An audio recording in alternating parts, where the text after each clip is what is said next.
Russia has big problems. The fact is that many Chinese citizens already live in Russia. For many years in a row there was an active settlement of the lands of Russia by the Chinese. They trade in the markets, supply a lot of textile products to Russia.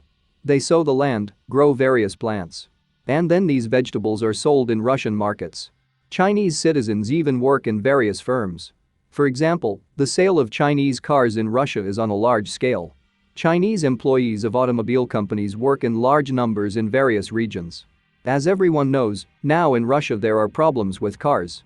If Western companies finally leave the Russian market and Japanese and Korean car manufacturers, they will no longer supply cars, both new and used.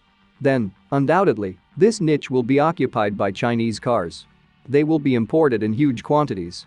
In addition, cars will be produced in Russia under license from Chinese car companies. All this will lead to the fact that more and more Chinese workers will populate Russia. Many of them will stay there forever. In Russia. Add to this the number of Chinese citizens who already live in Russia in 2022.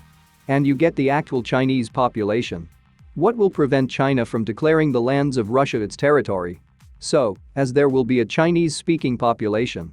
And such a scenario is very likely in the near future. It all depends on how strong the Russian army will be. If she continues to lose her army in Ukraine, the Russian army in Siberia and the east of the country will dissolve like snow in the sun. And then China can decide to invade Russia. By the way, this can happen without military action. Russia can independently give the above-mentioned lands to China. For example, if the Russian army becomes so weak that it will be forced to give China part of the territories in exchange for food for the Russian population. Or payment for the fact that China helps to circumvent sanctions from the West.